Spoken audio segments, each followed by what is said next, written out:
नमस्ते दोस्तों, तो एक बार फिर से स्वागत है आप सबका दी सरकारी परीक्षा में। और रोज की तरह आज भी हम डिस्कस करेंगे important current affairs in the form of MCQs, जैसा कि हमारे एग्जाम में आते हैं। तो आशा करता हूं आप सब अच्छे होंगे, स्वस्थ होंगे, सुरक्षित होंगे और आपकी स्टडीज सही दिशा में चल रही होगी। तो आपकी स्टडीज से ही रिलेटेड एक बहुत ही इंपॉर्टेंट कोट मैं आपके साथ शेयर करना चाहता हूं, which is right on your screen. Education is the key to success. शिक्षा सफलता की कुंजी है। इसका मतलब ये हुआ कि जो शिक्षा है उससे आप सफलता प्राप्त कर सकते हैं। सिंपल सी बात है। बट शिक्षा का मतलब क्या होता है? शिक्षा का मतलब सिर्फ साक्षरता नहीं होता है। Education is not just being literate. शिक्षा का मतलब होता है कि आपने जो सीखा है उसका आप इस्तेमाल करना जानते हो। आपने जो पढ़ाई की है उसकी आप अप्लाई कर सकते हो अपनी बेहतरी के लिए, अपने परिवार की बेहतरी के लिए, अपने देश की बेहतरी के लिए। तो उस एजुकेशन का सही मायने होता है और तभी हम कहें कि हम एजुकेटेड हैं। और जब हम एजुकेटेड हैं सही दिशा में तो हमें किसी ना किसी रूप में सफलता ज़रूर मिलेगी। हमें बस प्रयत्न करते रहना है, हमें बस मेहनत करते रहना है सही दिशा में। ठीक है दोस्तों, तो इसी शानदार कोट के साथ शुरू करने जा रहा हूँ आज के current affairs with very first question which is right on your screen this, and the question says that who has been appointed as new president and CEO of Honda Cars India Limited HCIL। Honda Cars India Limited के नए अध्यक्ष और CEO के रूप में किसे नियुक्त किया गया है? ये हमारा सवाल है। हमारे ऑप्शंस हैं A ताकिया तसुमारिया, B Gaku Nakanishi, C Hiroshi Mikitani या D आकियो टोयोडा। तो जानते हैं इसका सही उत्तर क्या है? इसका सही उत्तर है दोस्तों ऑप्शन नंबर A ताकिया तसुमिरा। जी हाँ दोस्तों, ताकिया तसुमिरा को होंडा कार्स इंडिया लिमिटेड यानी कि होंडा कंपनी, जापानीज कंपनी की जो इंडियन ब्रांच है उसके प्रेसिडेंट के रूप में इन्हें नियुक्त किया गया है। इन्होंने किसे रिप्लेस किया? इन्होंने रिप्लेस किया ऑप्शन नंबर बी में जो दिख रहे हैं काकू नाकानिशी को। ठीक है दोस्तों, तो होंडा इंडिया का हेडक्वार्टर कहाँ पे है? होंडा इंडिया का हेडक्वार्टर है दोस्तों ग्रेटर नोएडा में। कहाँ है? ग्रेटर नोएडा में। ठीक है, तो ये इन्फॉर्मेशन कभी कभी पूछ दी जाती है तो आप याद रखोगे तो सही है। तो इसी के साथ बढ़ते हैं अपने अगले प्रश्न की ओर। Question number 2 which is right on your screen this. The question says that which of the following campaign has been launched by Center to provide crop insurance policies to farmers। केंद्र द्वारा किसानों को फसल बीमा पॉलिसी प्रदान करने के लिए निम्नलिखित में से कौन सा अभियान शुरू किया गया है? हमारा ऑप्शन है A किसान पॉलिसी, B मेरा पॉलिसी मेरा हाथ, C किसान पॉलिसी सबका विकास या D मेरा फसल मेरा बीमा। तो जान लेते हैं कि सही ऑप्शन क्या है। सही ऑप्शन है दोस्तों ऑप्शन नंबर B मेरी पॉलिसी मेरा हाथ। जी हाँ, मेरी पॉलिसी मेरा हाथ ये जो योजना है ये लॉन्च की गई है। किसके योजना के अंतर्गत? इसी लॉन्च किया गया है प्रधानमंत्री फसल बीमा योजना के अंतर्गत। किसके अंतर्गत? प्रधानमंत्री फसल बीमा योजना। काफ़ी इंपॉर्टेंट योजना है। This is regarding the crop insurance. मतलब किसानों की जो फसल है, अक्सर क्या होता है कि अगर बारिश नहीं हुई या ओलावृष्टि होगी या बहुत सारे कारणों से क्या होता है कि उनकी फसल कभी कभी बर्बाद हो जाती है, उन्हें नुकसान उठाना पड़ता है। तो उन्हें ये नुकसान ना उठाना पड़े, इसी के लिए ये योजना लॉन्च की गई थी, प्रधानमंत्री फसल बीमा योजना। कब ये लॉन्च हुई थी? सन 2016 में। और इसी के तहत अब ये मेरी पॉलिसी मेरा हाथ आया है। इसका काम क्या है? इसका काम यह है कि किसानों को जो है वो अपनी जो पॉलिसीज़ हैं उसके प्रति उनके अंदर अवेयरनेस लाया जा सके, ताकि उन्हें कोई मतलब बेवकूफ़ ना बना सके और कोई ठग ना सके। ठीक है, तो किसानों को जो पॉलिसी मिल रही है उनका उन्हें सही लाभ मिले और उसकी उनकी पूरी जानकारी हो कि उन्हें कितनी रकम जमा करवानी है बीमा के तहत और कितने उनके अकाउंट में जमा हो चुके हैं और उन्हें कितनी रकम प्राप्त हो सकती है। तो इन तरह की जो इन्फॉर्मेशन किसानों को अक्सर नहीं मिलती है और बिचौलिए अक्सर इसका गलत फ़ायदा उठा लेते हैं। तो इन्हीं सबको रोकने के लिए इस तरह की योजनाएं अपनाई जाती हैं। मेरी पॉलिसी मेरा हाथ, मतलब आपको अपने पॉलिसीज़ के बारे में खुद पता होगा। तो इसी के साथ बढ़ते हैं हम अपने अगले प्रश्न की ओर। Question number 3 which on your screen it says Shakuntala Chaudhary, a Gandhian from Assam who passed away recently, was honored with which of the following honors by Government of India। Assam की गांधीवादी शकुंतला चौधरी का हाल ही में निधन हो गया है। उन्हें भारत सरकार द्वारा निम्न में से किस सम्मान से सम्मानित किया गया था? हमारे ऑप्शन है A Bharat Ratna, B Padma Bhushan, C Padmashri या D पद्म विभूषण। ठीक है, सारों जो है काफ़ी इंपॉर्टेंट अवार्ड्स हैं और हाल ही में इन अवार्ड्स को 26 जनवरी के अवसर पर दिया गया था, तो अभी आपको जरूर से जरूर याद होने चाहिए। फिलहाल आते हैं इस क्वेश्चन पे। इसका सही उत्तर है दोस्तों, इसका सही उत्तर है ऑप्शन नंबर C पद्मश्री। ठीक है, तो पद्मश्री अवार्ड है वो शकुंतला चौधरी जी को दिया गया है। और ये कौन थे? ये एक इंपॉर्टेंट नाम है, शकुंतला चौधरी। ये गांधीवादी नेता थी और साथ में एक भूदान मूवमेंट हुआ था असम में ही, विनोबा भावे द्वारा, ठीक है। तो उसमें इनका एक अहम योगदान था। मृत्यु के वक्त इनकी आयु थी 102 वर्ष। तो इनका हाल ही में निधन हो गया है और काफ़ी इम्पॉर्टेंट न्यूज़ है ये भी, क्योंकि ये गांधीवादी थी, बहुत ही फेमस गांधीवादी नेता थी और भूदान मूवमेंट से जुड़ने के कारण इनका नाम और भी फेमस हो गया था। जी हाँ दोस्तों, साथ ही साथ इनका अपना एक आश्रम था जिसे कहते थे सैडाना आश्रम, ठीक है दोस्तों, सैडाना आश्रम, जहाँ पे गांधी जी भी आके रुक चुके थे 1946 में। तो इम्पॉर्टेंट नाम है, जरूर याद रखिए। और इसी के साथ हम बढ़ते हैं अपने अगले प्रश्न की ओर, क्वेश्चन नंबर 4, जो कि कहता है कि which of the following Maharatna company has been honoured with India's most trusted public sector company award.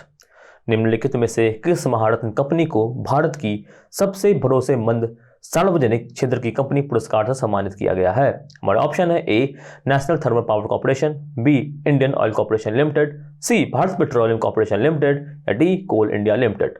तो जान लेते हैं सही उत्तर क्या है। सही उत्तर है दोस्तों option number D, Coal India limited. जी हाँ, कोल इंडिया लिमिटेड जो है India's most trusted public sector company का जो अवार्ड है इन्हें दिया गया है। और ये अवार्ड किन्होंने लिया था? ये अवार्ड लिया था मिस्टर प्रमोद अग्रवाल ने। किन्होंने लिया था? मिस्टर प्रमोद अग्रवाल ने। और ये हैं कौन? ये कोल इंडिया के सीईओ हैं, उन्होंने इस अवार्ड को लिया था। तो आप कमेंट सेक्शन में ये बताएं, ये जो अवार्ड है India most public sector company award, ये किसके द्वारा दिया जाता है? ठीक है दोस्तों, ये इंपॉर्टेंट क्वेश्चन है, आपके एग्जाम में पूछा जा सकता है, तो आपको ये पता होना चाहिए। आप इसे जरूर पढ़िए और पढ़ के आप इसे कमेंट सेक्शन में लिखिए। तो ये कमेंट सेक्शन में हम कभी कभी कहते हैं अपने कुछ इंपॉर्टेंट पॉइंट्स को लिखने के लिए। इसका उद्देश्य ये होता है कि आप चीज़ों को खुद भी जाके पढ़ें, आपके अंदर एक सिंसियरिटी आएगी और आप काफ़ी बेहतर कर पाएंगे। ठीक है, अगर आपको इस तरह से पढ़ने की बीच बीच में आदत होती रही तो आपके पास एक अच्छा नोट्स भी बनता जाएगा। तो इससे क्या होगा कि आप एग्ज़ाम टाइम में आपके लिए काफ़ी ईजी रहेगा इन चीज़ों को रिवाइज करना, क्योंकि आपने पहले से कई दफ़ा पढ़ रखा होगा। ठीक है, कई चीज़ें रिपीट भी होती हैं करंट अफेयर्स की पढ़ाई के दौरान, कई फैक्ट्स हैं आपको बार बार भी पढ़ाए जाते हैं। तो अगर आप डेली इन करंट अफेयर्स के वीडियो देखोगे तो क्या होगा कि आपकी जो तैयारी है वो और बेहतर होती चली जाएगी। ठीक है दोस्तों, तो डेली करंट अफेयर देखने के साथ ही अगर आप सरकारी परीक्षा के वेबसाइट पर जाओगे तो आपको वहाँ पे क्या मिलेगा? आपको करंट अफेयर्स तो मिलेगा ही in the form of category wise, like business and economics की अगर आप चाहते हैं पढ़ना, आप स्पोर्ट्स के बारे में पढ़ना चाहते हैं कि जो हाल में घटे हुए घटना है, और एग्जाम रिलेवेंट जो भी, जैसे कि आपको बैंकिंग की तैयारी करनी है तो उसके लिए स्पोर्ट्स और जो बिजनेस और इकोनॉमिक्स के इस तरह के जो करंट अफेयर्स होते हैं काफ़ी इंपॉर्टेंट होते हैं। तो आप यहाँ से देख सकते हैं कि पिछले समय में इनमें से क्या क्या इंपॉर्टेंट घटनाएँ घटी हैं। ठीक है, इसके अलावा जो डेली करंट अफेयर्स है आपको यहाँ पे वन लाइनर्स के फॉर्म में मिलते हैं और डिटेल्ड करंट अफेयर्स भी आपको इस वेबसाइट पे देखने को मिल सकते हैं।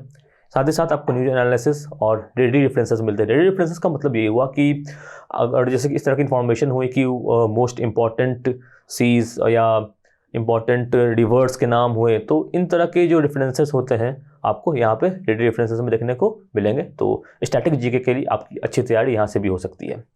साथ ही साथ एग्जाम्स में आपसे देखते होंगे कि अक्सर कितने भी पिछले 6 महीने 7 महीने 8 महीने के करंट अफेयर्स पूछे जा सकते हैं। तो हमारे इस आर्काइव सेक्शन में अगर आप जाते हो तो यहाँ पे आपको क्या मिलेंगे? पिछले समय के करंट अफेयर्स देखने को मिल सकते हैं। ठीक है दोस्तों, तो इसी के साथ अब आज के अपने करंट अफेयर कार्डवा को आगे बढ़ाते हैं with the question number 5 which is on the screen this and it says where has India and Oman conducted a bilateral aid exercise named Eastern Bridge 6। Bharat और ओमान ने ईस्टर्न ब्रिज 6 नामक द्विपक्षीय हवाई अभ्यास कहाँ आयोजित किया है? हमारा ऑप्शन है ए जोधपुर, बी लद्दाख, सी जैसलमेर या डी देहरादून। जान लेते हैं कि सही ऑप्शन क्या है। सही ऑप्शन है दोस्तों ऑप्शन नंबर ए जोधपुर। जी हाँ, जोधपुर में जो है वो इंडिया एंड ओमान ने बायलैटरल एड एक्सरसाइज कंडक्ट किया है जिसका नाम है ईस्टर्न ब्रिज 6। क्यों? क्योंकि ये जो एक्सरसाइज है इसका ये 6ठा संस्करण है, मतलब ये 6ठी बार हो रहा है। तो हमारे तरफ से कौन से संस्थान इसमें पार्टिसिपेट कर रहे थे? ऑब्वियसली इंडियन एयर फोर्स, ठीक है, और ओमान की तरफ से उनकी एयरफोर्स, जिसका नाम क्या है? इसका नाम है क्या? Royal air force of Oman. ठीक है दोस्तों, तो ये नाम काफ़ी इंपॉर्टेंट है, royal air force of Oman, क्योंकि इस तरह से भी एग्जाम में पूछा जा सकता है कि कौन से एयर फोर्स के साथ जो है हमारा ये डील हुआ था, एक्सेप्ट विद दिस। तो इस तरह से मल्टी डायमेंशनल, जैसा कि मैंने कहा था कि education is the key to success. तो जितना आप अधिक इस तरह की इन्फॉर्मेशन के आप डेप्थ में थोड़े से जाओगे तो उतनी आपकी अधिक संभावना बनेगी कि आप ज़्यादा से ज़्यादा क्वेश्चन इसमें अटेम्प्ट कर पाओगे। ठीक है दोस्तों, तो ये जो इंडियन एयरफोर्स है और रॉयल एयरफोर्स ऑफ ओमान के बीच में हुआ है बायलैटरल एयर एक्सरसाइज, जिसका नाम है ईस्टर्न ब्रिज 6, क्योंकि ये 6ठा संस्करण है। तो एयर एक्सरसाइजेज या नेवल एक्सरसाइज होते हैं और उनकी काफ़ी इंपॉर्टेंस होती है एग्जाम में, और इनको आपको ज़रूर याद रखना चाहिए। ठीक है, अक्सर कुछ एग्जाम्स में तो कॉमन ही होते हैं, तो आप सारे एक्सरसाइज के नाम याद रख लोगे तो आपके 1 मार्क्स पक्के हो जाएंगे। ठीक है दोस्तों, इसी तरह 1-1 मार्क पढ़ के हम आगे बढ़ाते हैं, और 1-1 मार्क्स की इंपॉर्टेंस तो आप सबको पता ही होगी। तो इसी के साथ बढ़ते हैं हम अपने अगले प्रश्न की ओर। Question number 6 which is right on your screen this, who is the author of recently released book history of Sriniketan Rabindranath Tagore pioneering work in rural construction. हाल ही में जारी पुस्तक history of Sriniketan Rabindranath Tagore pioneering work in rural construction के लेखक कौन है? हमारा ऑप्शन है A Sridevi Nambiar, option number B Ramachandra Guha, option number C Amrit Sen, या option number D Uma Das Gupta. तो जान लेते हैं कि सही ऑप्शन क्या है। सही ऑप्शन है दोस्तों option number D Uma Das Gupta. Uma Das Gupta, इन्होंने रविंद्रनाथ टैगोर जी पे काफ़ी रिसर्च किया है, इनके ऊपर काफ़ी कुछ लिखा है, तो ये इंपॉर्टेंट नाम है उमा दास गुप्ता। और इन्होंने हाल ही में एक बुक रिलीज की है जिसका नाम क्या है, history of Sriniketan Rabindranath Tagore pioneering work in rural construction. यानी कि रविंद्रनाथ टैगोर जी का रूरल कंस्ट्रक्शन में, यानी कि ग्रामीण समाज में जो उन्होंने काम किए हैं, उन्होंने किस तरह का योगदान रहा है, उस पर ये पुस्तक है। तो श्री निकेतन जो है वो इनकी रविंद्रनाथ टैगोर जी की एक संस्थान थी जिसके तहत रूरल कंस्ट्रक्शन का काम किया जाता था। और श्री निकेतन जो थी वो शांति निकेतन का पार्ट था, शांति निकेतन रविंद्रनाथ टैगोर जी की संस्थान थी, और ये इनका बेसिकली एक आश्रम था जिसके तहत ही एक श्री निकेतन एक संस्थान थी जो कि रूरल कंस्ट्रक्शन का काम देखती थी। ठीक है दोस्तों, तो एक इंपॉर्टेंट इन्फॉर्मेशन है ये भी, उमा दास गुप्ता इंपॉर्टेंट नाम रविंद्रनाथ टैगोर से जुड़ा हुआ। तो इसी के साथ बढ़ते हैं हम अपने अगले प्रश्न की ओर, जो कि है question number 7 and that says which country has topped in middle table of winter Olympics 2022 held in Beijing China. Beijing चीन में आयोजित शीतकालीन ओलंपिक 2022 की पदक तालिका में कौन सा देश शीर्ष पर है? हमारा ऑप्शन है A Norway, B Germany, C China, या डी स्वीडन। जान लेते हैं कि सही ऑप्शन क्या है। सही ऑप्शन है दोस्तों ऑप्शन नंबर ए नॉर्वे। जी हाँ, नॉर्वे ने मेडल टैली को टॉप किया है। कौन से ओलंपिक में? विंटर ओलंपिक्स में। अब ये विंटर ओलंपिक्स क्या होता है? तो जैसे समर ओलंपिक्स होता है इसमें बहुत सारे गेम होते हैं, विंटर ओलंपिक्स भी एक तरह का ओलंपिक होता है। इसमें होता क्या है, इसमें बर्फ पर जो होने वाले खेल होते हैं जैसे कि स्कीइंग हो गया, ठीक है, आइस हॉकी हो गई, इस तरह के खेल इस पे खेले जाते हैं। तो इसमें टॉप किया है नॉर्वे ने कुल जीते हैं 37 मेडल्स इसमें, जिसमें कि 16 गोल्ड है। ठीक है, 16 गोल्ड 37 टोटल है, और काफ़ी उम्दा प्रदर्शन नॉर्वे का। तो इस ओलंपिक में जो थे भारत के सिर्फ एकमात्र खिलाड़ी थे जिनका नाम था आरिफ खान। ठीक है, आप कमेंट सेक्शन में बताएं कि आरिफ खान कौन सा खेल खेल रहे हैं इस बीजिंग ओलंपिक में। ठीक है दोस्तों, तो अब जो अगला ओलंपिक है विंटर ओलंपिक, ये कहाँ खेला जाएगा ये भी जान लीजिए आप। ये खेला जाएगा इटली में, इटली के मिलान में। ठीक है दोस्तों, मिलान और एक और साथ क्रोशिया, दोनों जो शहर है इटली के, ये दोनों मिलके इस नेक्स्ट ओलंपिक जो कि 2026 में होगा इसको होस्ट करेंगे। ठीक है, तो आप कमेंट सेक्शन में जरूर बताएं कि आरिफ खान कौन सा खेल खेलते हैं, क्योंकि ये एग्जाम पॉइंट ऑफ व्यू से काफ़ी इंपॉर्टेंट है, आप इसे जरूर पढ़ें। ठीक है, तो इसी के साथ बढ़ते हैं हम अपने अगले प्रश्न की ओर। Question number 8 which is right on your screen and it says which country has successfully launched naval air defence system C Dome recently. हाल ही में किस देश ने नौसेना वायु रक्षा प्रणाली सी ड्रोन का सफल परीक्षण किया है? हमारा ऑप्शन है ए रसिया, बी फ्रांस, सी इजराइल, या डी जापान। तो जान लेते हैं इसका सही उत्तर क्या है। सही उत्तर है दोस्तों ऑप्शन नंबर सी इजराइल।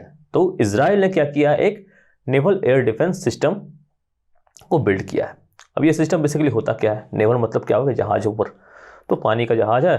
ठीक है, अब जहाज पर कोई अटैक हो रहा है, हवाई हमला हो रहा है, तो एयर डिफेंस सिस्टम क्या करेगा, इसको ट्रैक करेगा और इसको मार गिराएगा। ठीक है, तो इजराइल काफ़ी एडवांस डिफेंस इक्विपमेंट्स बनाते हैं और ये भी काफ़ी एडवांस डिफेंस इक्विपमेंट है, काफ़ी मॉडर्न है। तो इसका नाम इंपॉर्टेंट है सी डोम, ये एग्ज़ाम में आने के काफ़ी चांसेस हैं, और इसे इजराइल ने बनाया। तो बेसिकली इजराइल ने बनाया क्यों इस तरह का सिस्टम, इजराइल इतने जो डिफेंस में इतना इन्वेस्ट करता क्यों है, इसका साफ सा रीज़न है। आप यहाँ पे देखो इजराइल का मैप, इजराइल ये देश है। ठीक है, और इसराइल के पास ये देश है फिलीपींस, जो कि दो हिस्सों में बेसिकली बटा है, एक ये वेस्ट बैंक और एक गाजा पट्टी। तो गाजा पट्टी से अक्सर क्या होता है, इसराइल के ऊपर हवाई हमले होते रहते हैं, ठीक है। तो इसराइल क्या करता है, इससे बचने के लिए एक एयर डिफेंस सिस्टम लाता है, जिससे क्या होगा कि जो भी हवाई हमला होगा उसको ये वहीं पे निरस्त कर पाएंगे, ठीक है। इन हवाई हमलों से इसराइल को काफ़ी नुकसान होता है और इसे रोकने के लिए इसराइल ने इस तरह का इक्विपमेंट बनाया और भी इक्विपमेंट से बनाते रहते हैं, अपने डिफेंस को ये मजबूत करते रहते हैं, क्योंकि इन्हें बाकी के पड़ोसी देशों से भी, क्योंकि इसराइल को बाकी के पड़ोसी देशों से भी काफ़ी खतरा रहता है, ठीक है दोस्तों। तो इसी के साथ बढ़ते हैं हम अपने अगले प्रश्न की ओर। Question number 9 which is right on your screen and it says which Indian female cricketer has recently announced her retirement from all forms of cricket? किस भारतीय महिला क्रिकेटर ने हाल ही में क्रिकेट के सभी प्रारूपों से संन्यास की घोषणा की है? हमारा ऑप्शन है ए स्मृति मंधाना, बी सपनभेनी मेघना, सी वनीता वी.आर या डी पूनम यादव। तो जान लेते हैं सही ऑप्शन क्या है। सही ऑप्शन है option number C Vanita VR. इन्होंने संन्यास की घोषणा की है। ये भारतीय टीम की खिलाड़ी थी और क्योंकि इंजरीज वगैरह होती थी तो उसके वजह से इन्होंने क्या किया, संन्यास की घोषणा ले ली है। इन्होंने 2014 में अपना अंतर्राष्ट्रीय कैरियर शुरू किया था और एक काफ़ी उम्दा खिलाड़ी हैं ये।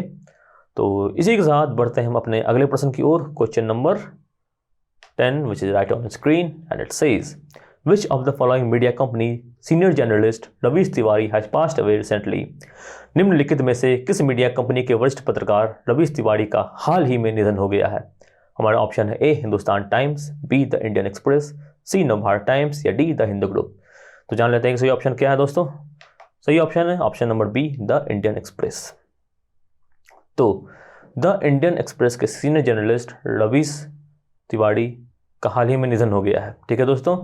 तो रवीश तिवारी जो थे वो कितने वर्ष के थे? ये 40 वर्ष के थे, काफ़ी यंग थे, तो काफ़ी कम उम्र में इनका निधन हो गया है।